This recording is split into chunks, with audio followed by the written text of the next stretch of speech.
దానికంటే ఎక్కువ కోస్తావు. స్తోత్రం చెప్పండి. నువ్వు విత్తిన దానికంటే ఎక్కువగా కోస్తావు. You will reap more than you sow. నువ్వు విత్తేటువంటి దానికంటే ఎక్కువగా నువ్వు కోస్తావు. గుర్తుపెట్టుకో, నువ్వు కొంచెమే విత్తచ్చేమో కానీ దేవుని సన్నిధిలో నీ యొక్క విశ్వాసం అనే విత్తనం కొంచెదే కావచ్చు, కానీ నీ ఫలము అధికంగా ఉంటుంది. నీ జీవితంలో ప్రార్థన కొంచెమే చేయొచ్చు, కానీ రిజల్ట్ చాలా అధికంగా ఉంటుంది. నువ్వు దేవునికి ఇచ్చేది కొంచెమే కావచ్చు, విశ్వాసంతో నువ్వు విత్తినప్పుడు ఎక్కువగా నువ్వు కోస్తావు.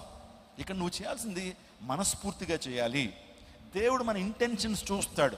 గమనించుకోండి, దేవుడు మన పై రూపాన్ని ఆయన లక్ష్య పెట్టాడు.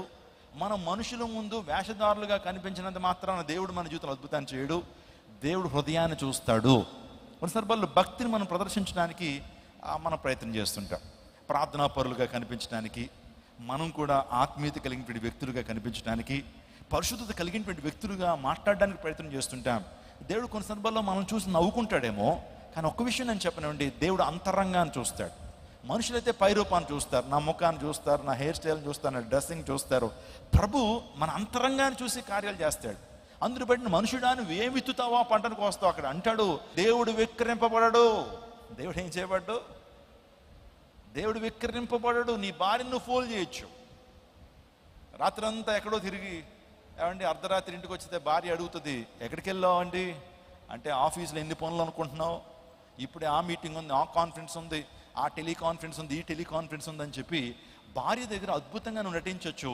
వస్తున్నప్పుడు మూర మల్లెపూలు తీసుకొచ్చి ఆమె చేతిలో పెట్టచ్చు. ఎందుకు తెలుసా? మూర మల్లెపూలు ఎందుకు తీసుకొస్తాడంటే, భార్య ఏమి మాట్లాడదు, భార్య ఎక్కువగా మాట్లాడదు, మల్లెపూలు చూసుకుని ఫ్లాట్ అయిపోద్ది అనే ఉద్దేశంతో ఆ మూర మల్లెపూలు తీసుకొస్తాడు. కానీ ఆయన తిరిగింది ఎక్కడో, త్రాగేసి ఎక్కడో పడిపోతాడు. ఆ యొక్క మత్తు పోయిన తర్వాత ఇంటికి వస్తాడు, భార్య అడిగితే కవరింగ్ చేస్తాడు.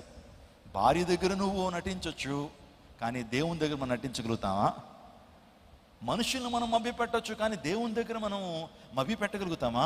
మనం ఆయన ఫూల్ చేయగలుగుతామా? అందులో బట్టి దేవుడు అంటాడు, దేవుడు విక్రింపబడడు. నీ సుపీరియర్ విక్రింపబడచ్చేమో నువ్వు వేసేటువంటి వేషాలను బట్టి, కానీ నీ తండ్రి నీ తల్లి విక్రింపబడచ్చేమో. నువ్వు చెప్పేటువంటి కాకమ్మ స్టోరీలు అవన్నీ కూడా వినేచేమో. ఎక్కడికి వెళ్ళామంటే అక్కడ ఎక్కడని చెప్పచ్చు. ట్యూషన్కి వెళ్ళానండి అంటది, కానీ ఈ అమ్మాయి ఎక్కడెక్కడో తిరుగుతుంది పార్కుల చుట్టూ కూడా.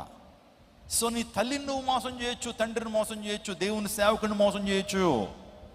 దేవుని మోసం చేయగలుగుతావా? గెహాజీ దేవుని సేవకుని మోసం చేయాలనుకున్నాడు. గెహాజీ ఎక్కడికి వెళ్ళావయ్యా? వే హ్యావ్ యూ గాన్ గెహాజీ? ఎక్కడికి వెళ్ళావు అంటే, నీ దాసు నేను ఎక్కడికి వెళ్ళలేదని చెప్పి చేతులు కట్టాడు. నా ఆత్మ నీతో పాటు రాలేదనుకున్నావా? దైవ సేవకుడు నన్ను మోసం చేయాలనుకున్నావు. Can you cheat God? దేవుణ్ణి మోసం చేయగలవా గెహాజీ? ఏ కుష్ఠరోగం అయితే నయమాన్ని విడిచిపెట్టిందో, అదే కుష్ఠరోగం నీకు, నీ కుటుంబానికి, నీ పిల్లలకి, నీ సంతానానికి వస్తుంది అని చెప్పించాడు. ఎప్పుడైతే అలా 2 అడుగులు వేయగానే తన యొక్క ముఖం మీద ఆ యొక్క పొడ కనిపించింది దేవుని లేఖనాల్లో మనం చూస్తుంటాం. కాబట్టి ఒక మాట నేను చెప్పాను, నువ్వు విత్తేది కొంచెం కావచ్చు, కానీ ఎక్కువగా నీ విత్తుతావు. స్తోత్రం చెప్పండి, హల్లెలూయా. ఒకవేళ నీ జీవితంలో దేవుని కొరకు ఏదైనా కానుకను విత్తినా, దేవుని కొరకు నీ బలాన్ని విత్తినా, దేవుని కొరకు నీ యొక్క సామర్థ్యాన్ని విత్తినా, దేవుడు 100 ప్రతిఫలాన్ని ప్రభువిస్తాడు. స్తోత్రం చెప్పండి.